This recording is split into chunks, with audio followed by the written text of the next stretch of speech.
Alrighty, looks like we are live. I hope everybody's doing okay today. Hope everybody is having a wonderful Wednesday. We're back again with another live stream video today. Like I said, I'm going to be doing these every single week, just trying to generate some more good information for you, for the viewer. So, and for the people in the group specifically, to get a little bit to know me a little bit more, but also to get the answers to some of your questions as well as the questions that I've pulled today.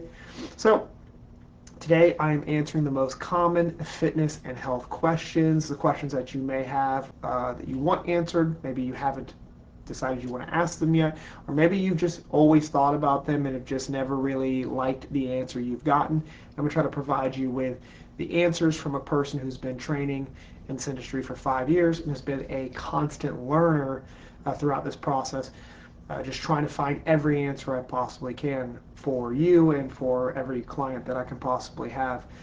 The thing about me is that I've been searching for the magic answer to all of these questions for the longest time, which is why the group page is named Silver Bullet Fitness. That's why my company's name is Silver Bullet Fitness, because I'm trying to find the silver bullet, the one thing that answers all of the questions and does it easily, because that's what we all ultimately want, is the easy answer, and to some degree there is no real easy answer. So let's go ahead and go over some of the questions today. We've got, first one is, how can I lose weight quickly? So that's a common one, is how do I lose weight quickly? And the real answer to that is you can lose weight quickly. It just depends on how much weight you're trying to lose, and the way to lose weight quickly is to cut out sugar and cut out a lot of the junk. So cut out alcohol, cut out sugar, cut out junk food, and just do that aggressively and quickly. That is the easiest way to lose weight quickly.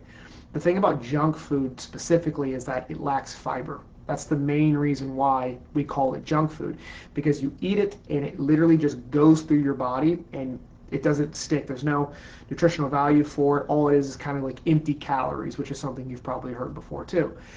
And so junk food itself is just easily like digestible easily, even though your stomach usually rejects it, but it's like soluble. So you can eat tons, like I'll give you an example, like tiny little bags of chips, right? Like your little Doritos or your little Cheetos. Those are like anywhere between 160 to 200 calories, maybe 240 calories a bag. Small bags of Cheez-Its are upwards of like 480 calories. And oftentimes you can eat one of those and then immediately decide, I want another one, and then I want another one. And couple reasons why. One, it's junk. It just hits the system and nothing happens. No fiber in it, so it really doesn't help to reduce your insulin. It just doesn't do anything for your body. It's really lack of nutrition. And the other thing is that it's designed very specifically to not make you feel very full so that you eat more as well.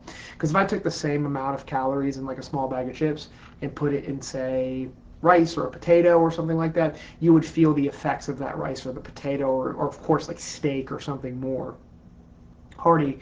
You would feel the effects of that pretty quickly, whereas in these little bags of chips, you just want to keep eating them. So get rid of the junk, get rid of the sugar, and get rid of alcohol. I mean, those are the three major ones right there. That includes a glass of wine at night. Like, get rid of it.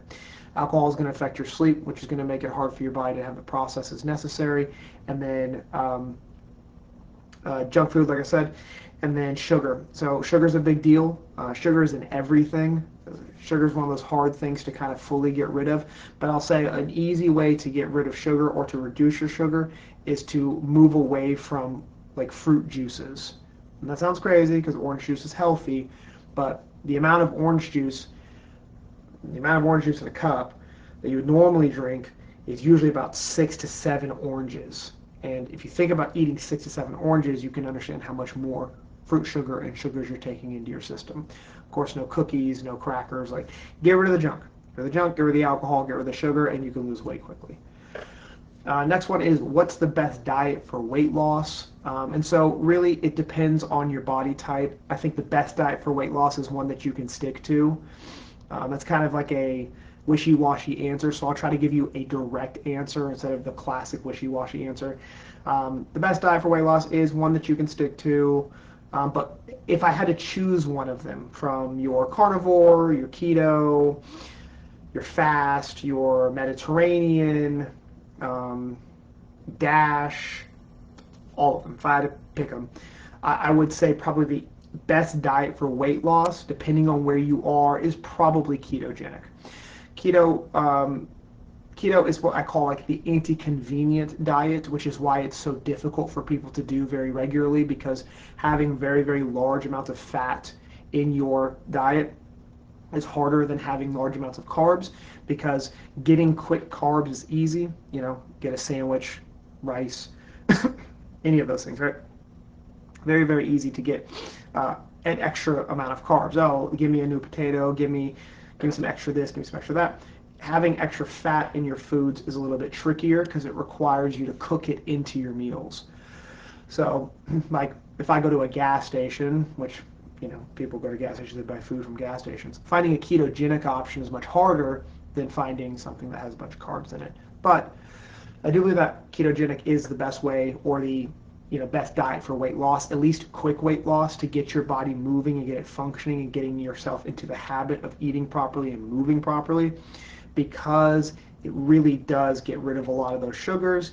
It really helps to bring your insulin levels way down too, because carbohydrates and sugars really peak your insulin levels, and insulin is kind of how we get fat.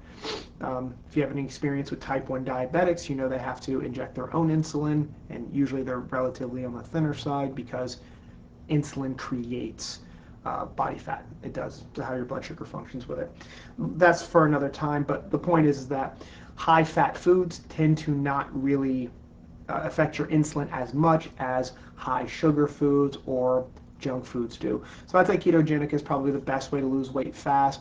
It also will actually utilize your fat cells for energy, which helps to get a better burn going. And oftentimes, because you're eating higher satiety rated foods, you can eat less and still feel full while on keto. So I'd say keto is probably the best diet for weight loss. That doesn't mean that you can't lose weight on other diets, of course. How much exercise do I need to lose weight? The thing about exercise and losing weight is it's kind of a hard number to find out. In some regards, exercise itself does not lead directly to weight loss because of something we know as constrained daily energy expenditure. Long story short, exercise makes the body kind of halt some of its burning processes because you're burning for the body. And so exercise is a hard thing to track in terms of how much do you need to lose weight. I would say that you should do 3 days of strength training or resistance training a week at the minimum, and probably 2 days of light or moderately light cardio at the minimum is enough to start the process of like thermogenesis, getting your body to burn a little bit more and lose weight.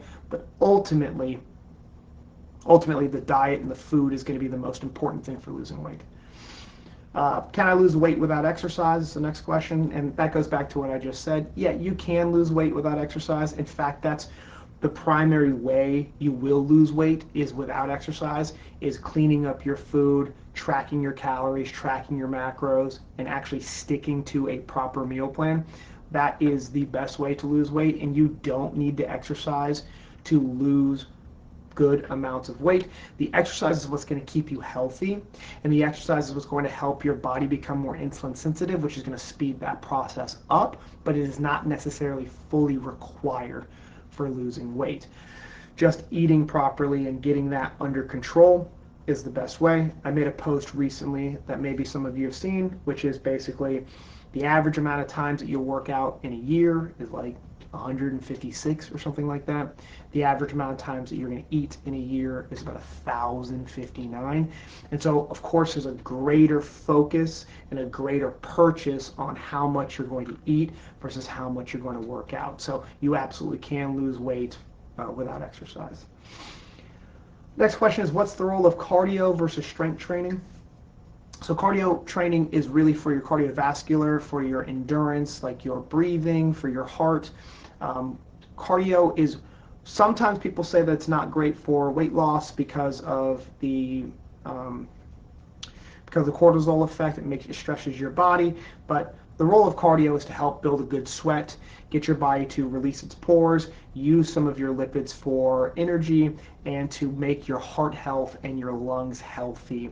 Get your body and your blood flowing in a proper way. And cardio is also really good for gut health as well, because it'll kind of shake things up and get things moving appropriately. Versus strength training is there to help your muscles become more insulin sensitive, get your body to be strong, get yourself into a different type of thermogenetic kind of position where you are moving your body and putting yourself under load, which changes the dynamics, maybe not breathing as hard, but your body's getting a different type of work, which forces it to adapt.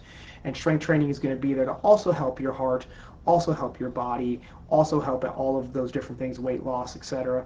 But it's ultimately going to make you healthier in the long run with a good mix of strength and cardio. Strength to make sure that you're strong and you feel good, preventing falls, getting more, like I said, insulin sensitivity, getting your body back to a functioning system where all of your everyday processes, like moving your body, standing, lifting things at work, walking around, that kind of stuff, is going to take less energy from you, which is going to make you feel healthier in general, give you more flexibility, give you more mobility, get that stiffness out of your body. And cardio is going to help get you that more endurance, help your heart feel a little bit better, help your lungs feel better. Is it possible to target fat loss in specific areas? This is a very common question that I see a lot. It's not really asked as much anymore because we kind of all know that no, you can't spot reduce fat loss in specific areas. In fact, your body chooses where you lose it from. You don't get to choose where your body loses it from. It's kind of one of those frustrating things, and in my experience with all my clients, they feel the same way. We'll lose a ton of weight or fat around the legs, around the calves, around the arms, around the chest, but then that stomach is still having a hard time to lose it. And that's because of two reasons. One, our body stores fat a lot around our organs because it helps to protect us. And two, because fat cells, lipid cells, are all different sizes. And since they're different sizes, they have a different type of what we call like a refill rate. So fat lipid cells basically never go away. What they do is they shrink to the point of like a water balloon that has nothing in it anymore. And so in areas of your body, like your wrists, for instance, or your arms, those lipid cells are already naturally pretty small. And when you do the exercise and you do the work, they'll get to a nice little sunken state. And then when you re-eat and you refill your body, they don't really reinflate themselves very often, if at all. Whereas in your stomach, or in areas where you may carry more weight, in your hips or your glutes or even your chest, those lipid cells can be a little bit bigger and there can be more of them as well. And so the process of getting them to fully reduce and completely shrink and then not refill as quickly, it's a long process and it takes quite some time. So you can't spot reduce fat. It just doesn't work that way. Let's see. What are the best foods for weight loss? Kind of mentioned that earlier. Best foods would be like really high satiety rated foods that make you feel very full. Foods that are really high in protein are probably the best foods for weight loss. Protein is going to make you feel the most full. It's also going to not sit in your body and create fat the way that carbohydrates tend to do. It's going to help your muscles grow a little bit more. Protein overall is kind of what we all don't get enough of in our system, and it is the best foods for losing weight. I could say like fruits and veggies and things like that, but that's kind of a tired, played out thing that clearly isn't really working anymore. Because if you look around, the obesity ratings going up, people are heavier than they've ever been, and getting back to a comfortable state in the body is getting harder. So the old-fashioned like eat a lot of fruits and veggies doesn't really seem to be working the way that it used to. And I don't know if that's because people have changed their taste or if the necessity of those things is far less than they used to be. So the best foods for weight loss, I'd say if I had to bookend it, I'd say protein. Anything protein related, solid protein sources, tuna, chicken, beef, turkey, pea protein, even tofu. Any and lots of protein are the best ways to lose fat, or the best foods to lose fat, because it's going to make you feel full for longer. Your body's going to process it differently. For more information on stuff like that, you have to look into the Krebs cycle, which we're actually going to talk about in a second. So the Krebs cycle is going to come up here, and that's going to explain a little bit more. How important is water for weight loss? Like drinking water, it's super important. Again, feeling full is very important, but also getting hydrated enough for the body gives the body less strain on itself. If it's less restricted, it will do its job better.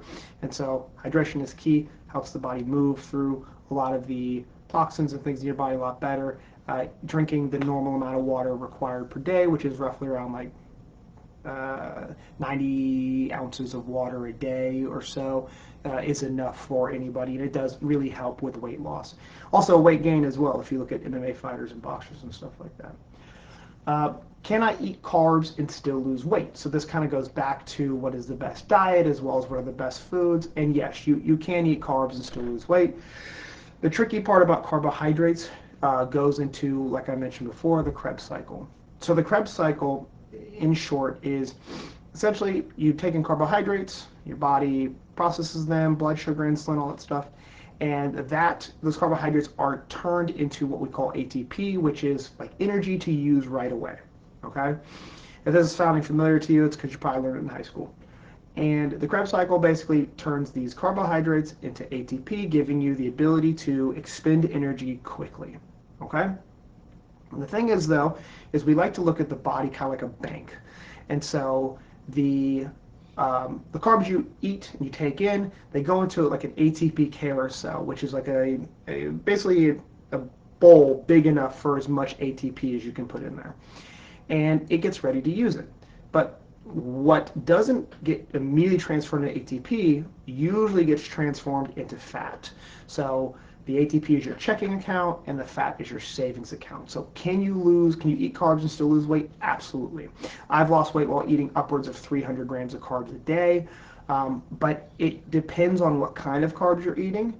Depends on how your body's carb tolerance is, which there are ways to test your body's carb tolerance. It also depends on where you are in your fat loss or weight loss journey right now to kind of know exactly if you should eat carbs. Can you? Yes. Should you? Slightly different conversation. But yes, you can eat carbs and still lose weight. Carbs are not the enemy. They're not the devil. They're not a problem. It's just there are more types of carbohydrates that are bad for you than there are fats that are bad for you. Simple example of that is if you were to list all the fats you know off the top of your head, the ones that you would probably eat are like avocado, butter, olive oil, nuts, things of that nature, right? But what you're not going to do is you're not just going to eat, sticks of butter. You're not just going to eat lard, for instance. So it's very clear you're not going to eat those things. But if I were to flip it, the same amount of fat, and I just flip it over to carbs, and I say like cheesecake or cookies or brownies, you are potentially going to eat those things. So the world to bad carbs, the gateway to bad carbs is much larger than the gateway to bad fats, basically. But you can lose weight while eating carbs. Why am I not losing weight despite dieting? This is a big one, and this is one that we experience all the time. I experience all the time with my clients as well. And that it comes down to a couple things. One, you're not tracking. So just like spending money, if you're not tracking how much money you spend, then you're going to look at your account and not have as much in there as you thought you did. It's pretty simple. If you're not tracking your calories and tracking your macros, and you're not sticking to doing that constantly, then even though you may be dieting, you don't really know how much food or how many calories you're actually intaking on a regular basis. Okay? Now, if we change the conversation, the question to why am I not losing weight despite being on a very strict diet that I am 100% doing, that could be because you are actually eating too little. And so one thing that the people don't know about, or it's kind of misconstrued, is that the body, like a bank or an organization, if you will, or business, the body requires the proper amount of calories to do all of its daily functions. And so when we talk about burning calories, it's not just some sort of machine that burns it and then doesn't burn it, that kind of thing. Every organ in your body is doing the work to burn your calories, your spleen, your liver, your heart, your lungs, so on and so forth.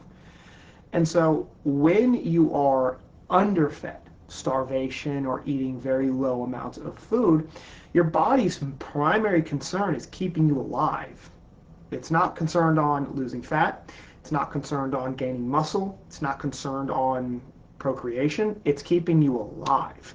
And especially if you work, then your brain is attached to what your body's doing, and you're focusing on getting to work and getting everything done and making sure that you're not letting anybody down and so on and so forth. So if you're on a very strict diet, so you're tracking everything, you're eating the proper foods, you are maintaining, you're working out, you're exercising, you're still not losing weight, it is probably because you are eating too few calories, not giving your body the chance to actually burn effectively, putting you into starvation mode. And what we normally do with our clients when that happens is we do some interventions, or I do some interventions with them, where we'll actually increase their calories over what they're normally eating, even beyond what they think they should be eating, to get their body used to having disposable energy in an effort to get the body into that burn state. And when we do that, we find that it actually works out really, really well. And even though it might feel weird at first to eat more and then eat less, it usually does work out.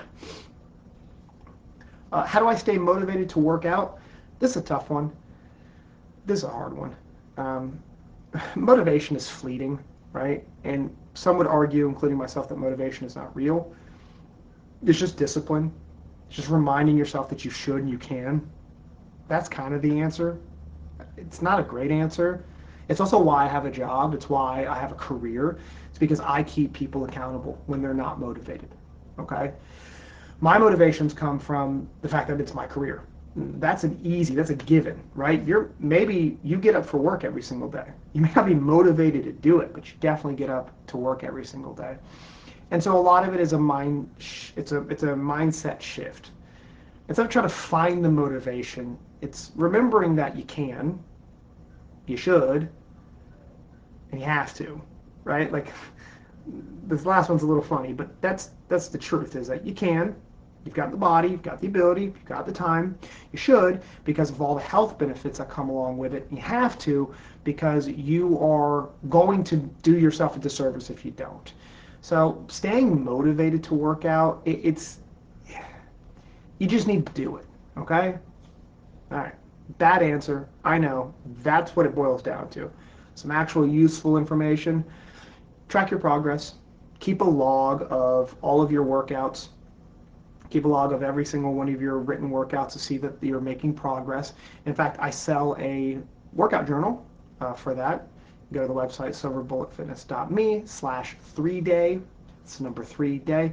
I sell a workout book to keep track of it. That's one way to stay motivated, because you get to look at how much you're improving every single time. Before and after pictures or progress pictures is a really good way to stay motivated as well. You can set yourself little mini goals, like if I work out 4 times a week, then I can do this. Or if,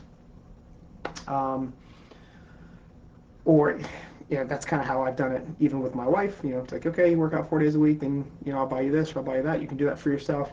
Other ways to do it is just to, make it a non-negotiable for yourself and say, like, this is something that I want to do every single day. It makes me feel good, so I'm going to make sure I do it. Other things you can do is you can buy like clothing that is maybe a size too small, so you can work your way into it, or you can make a pact with a friend or with a family member and say, hey, if I'm not at this position that I told you I would be by this time, then I need you to do this. There's a couple different ways to be motivated to work out. The main thing is just don't be afraid and don't overcomplicate it. Keep it simple and just get in there and just get it done. And just watch the progress as you go. And if nothing's happening, there's not enough progress, and you've really been going at it for a long time, then look to make adjustments, reach out to me, something like that. But for the most part, just get in there and get it done. Again, not the biggest rah-rah answer in the world, but that's not what gets things done. Motivation, like I said, is fleeting, and the thing is that if we're all relying on motivation, then nothing's really going to get done. Because I promise you, when I worked in retail, I wasn't motivated to go to work, but I still got there every single day, right? So if you're willing, see, I found it. If you're willing to do all these things for everybody else around you, your boss, the company, the organization, your landlord, your car, whatever, If you're willing to do all these things for everybody else without motivation to do so, then do something for you without motivation to do so. Just do it for you. Okay? Let's see. What's the best time of the day to exercise? Whatever time works best for you. That's a very simple one. I would say in most gyms, their peak hours are around 5:30 to 6:30 p.m., sometimes a little bit later, like let's say 5:30 to 8:30 p.m. Most gyms are really busy by that point. So I like to say that the morning is best, but it really boils down to what works best for you. But I like the morning for my clients or for people because I have this theory that you wake up in the morning, you get dressed, you get your gym clothes, you get all these things on. You've got a far smaller window of time to talk yourself out of it. Whereas if you put your gym bag in your car and you pack everything in there and then you go to work and then you go on lunch and then you go back to work and then you're getting off of work and now you got to figure out dinner and you've had a stressful day and you've had all this time to tell yourself, you know what, I'm not going to do it today, or make an excuse to not do it. So I would recommend try to knock it out as early as you possibly can, then move on from there. Let's see, how much protein do I need for weight loss? There's a simple metric here that we like to use. It is 1 gram of protein per your body weight, and we use that. It's actually 0.8. It's a 0.8 per kilogram, but the reason we use 1 pound per or 1 gram per pound is because if you're not getting perfectly clean protein sources, then it's kind of a catch-all. If you get a gram per pound of your body weight and it's from all protein sources, then you're likely getting the right amount for weight loss. Now, I would say that that is variable though, and this is why having a trainer such as myself get your macro spread is important, because if you are over 200 or 300 pounds, getting a gram per pound of body weight is a lot of food, and it's very difficult to do. So as another rule of thumb we do when we are carrying a little bit too much weight is we choose the number in which you want to be. So if you're 250 pounds and you want to be 170 pounds, then shoot for 170 grams of protein a day. You can go up to about 190 to 200, somewhere in that area, and that's how we would do it. But that is the optimal way to build muscle and also lose fat as well and lose weight. Are cheat meals okay when dieting? Yeah, it just depends on what you consider a cheat meal. So there are some classifications for cheat meals, all right? So what is a cheat meal? Let's just start there. So Dwayne "The Rock" Johnson might have you think a cheat meal is 16 waffles and a bunch of tequila and blah, blah, blah. That's not a cheat meal, okay? That's something else. A cheat meal is essentially just eating the amount of calories that you would normally eat through a day if you're tracking, and then adding on an additional 200 to 400 calories that day. Usually low protein, higher in carbohydrates, think like pasta, maybe a little pizza. That is a cheat meal, okay? A cheat meal is not eating a bunch of sweets. It's not just not tracking anything at all, just going crazy on a bunch of taquitos and enchiladas and food and all hot wings. That's not what a cheat meal is. That right there is a disruption to your diet, to your stomach, to your digestion, to your fiber. That's a disruption. A cheat meal is eating the exact same amount that you would normally eat healthy for that day, and then having an additional 200 to 400 calories on top of it for that day. That is a cheat meal. That's all a cheat meal is. That is perfectly okay because that's going to help your metabolism kind of feed a little bit more, get a little bit more energy, and there's kind of pseudoscience, but I've found that the cheat meal helps to both stay motivated, but also it helps to kind of get the body feel like it's burning a little bit more. I can recall plenty of times having a cheat meal and then waking up lighter in weight the next day because the body had a little bit more energy to do the processes that I asked it to do.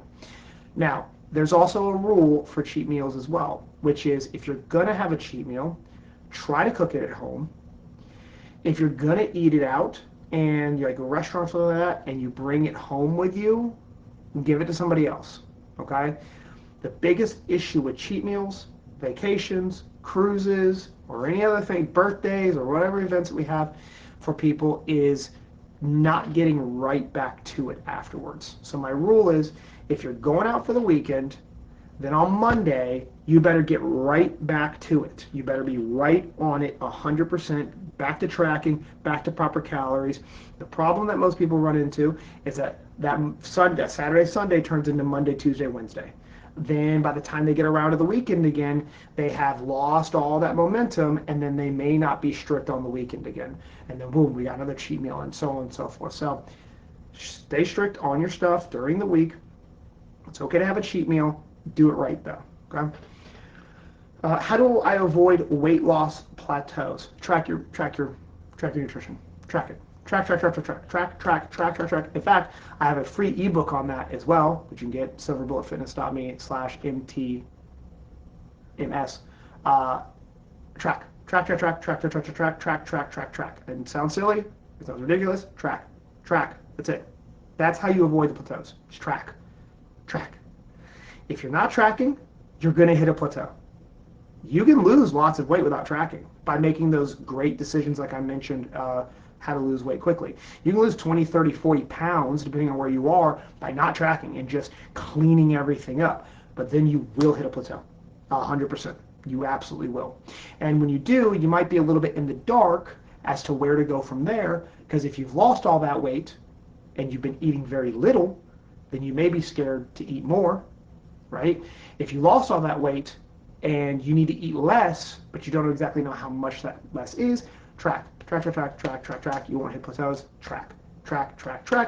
There's also another system that you can use as well, and this is a little bit deeper for training purposes, but sometimes we will do the increased calories, first cut, then what we call a reverse diet, where you go way back up in calories for a little while, and then settle back down into the second cut. That is another way to avoid plateaus, but timing is important and expertise is important for that too. Is fasting effective for weight loss? Yes.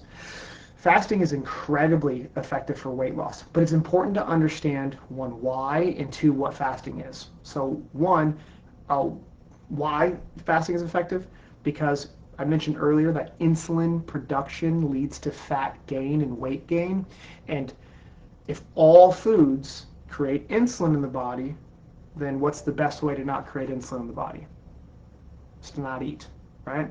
And that sounds crazy, right? Oh, you should starve yourself. No, that's not what I'm saying. Even all the way back in ancient times when they had the 4 bile system, black, red, green, yellow, whatever, a lot of the prescriptions for people who would come to their local, I guess you'd call them a medicine man at the time, would be like, hey, just don't eat for a day. Just take a day off of eating, let everything kind of relax and chill. Yeah, not getting your insulin up really, really does help. And also, if you fast, your body will start a recycling process called autophagy or autophagy. But what is fasting, right? So that's kind of an important thing too. So to me, and people can disagree with me, that's fine. My experience shows that fasting is not skipping breakfast and then eating at noon, okay? If you wake up at 9 a.m. and then you eat it 3 hours later, you didn't really fast, okay? Fasting to me is doing a legitimate like 12, 15, 18, and all the way up to 40 to 48 hour fast. That's fasting. It's not fasting to go to sleep at 11 p.m., wake up at 7 a.m., and then not eat until like 11 a.m. It sounds like 12 hours, but you're sleeping for a lot of those hours.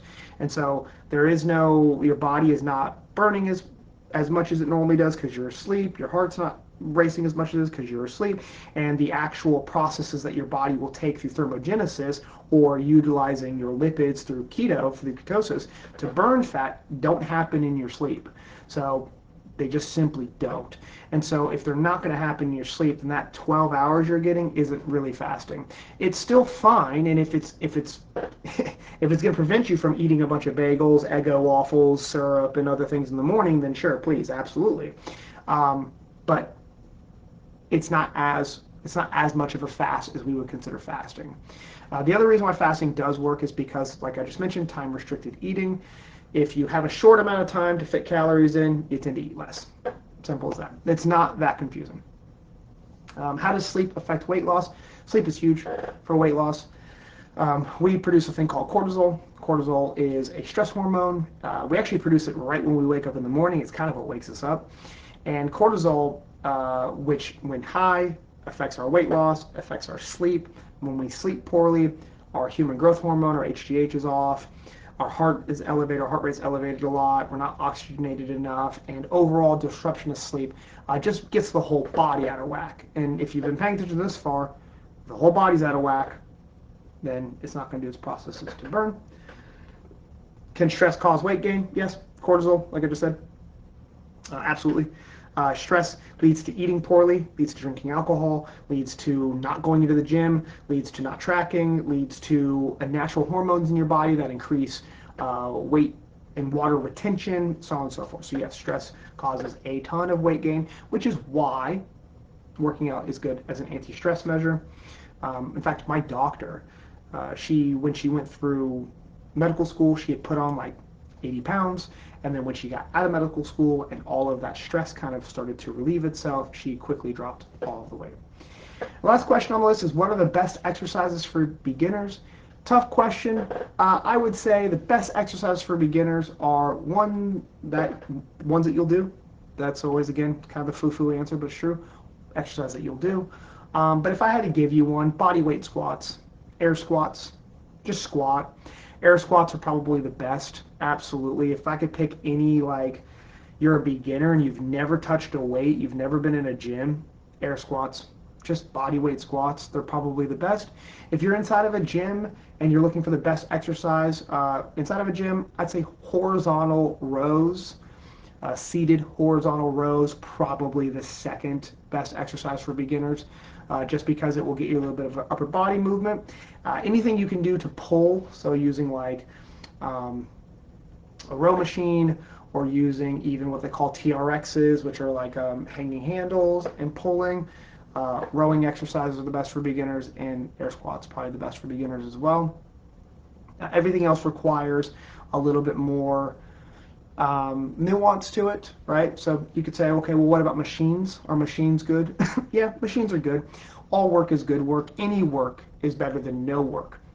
It's just about how many reps do I do, what weight do I put it on, so on and so forth. So machines are easy, but you can get trapped doing just machines and then never getting out of that realm. And the problem with machines is that they don't really they're not natural. They don't really have a natural flow to your body, which is why I said air squats first, because air squats are going to be a very natural function for your body, and being able to squat down comfortably is going to translate to the rest of your life, whereas doing some quadricep extensions on a machine or chest flies on a machine aren't going to translate to the rest of my life. So yeah, so that's about 20 questions. I believe 20 questions right there. Some of the more basic questions that I get asked, or I've seen asked a bunch about fitness and weight loss. And I hope that by me going over these, you've learned a little bit more, something new that you haven't already heard before. Because a lot of this information, a lot of these answers are out there on the internet. You've probably read or heard a lot of them. But sometimes it's nice to hear it from somebody who's been training in the industry for such a long time. So, well, that's it for today. Please go over to the website, silverbulletfitness.me, check our resources tab, also check out our 3-day essential planner. If you're looking to get started working out and you need to track those things, I've got my planner on the site. You can get it off of Amazon in paperback, you can get it off of Lulu in spiral, and then if you want to learn how to track your macros, the free ebook in this group, it's pinned at the top. So click that bad boy, read through it, and then if you need help getting your macros together, shoot me a DM or shoot me an email, and we'll get that all taken care of for you. Silver Bullet Fitness community, let's keep going, let's keep growing, let's keep kind of promoting this knowledge side of fitness, and let's keep promoting the idea of getting healthy and losing weight.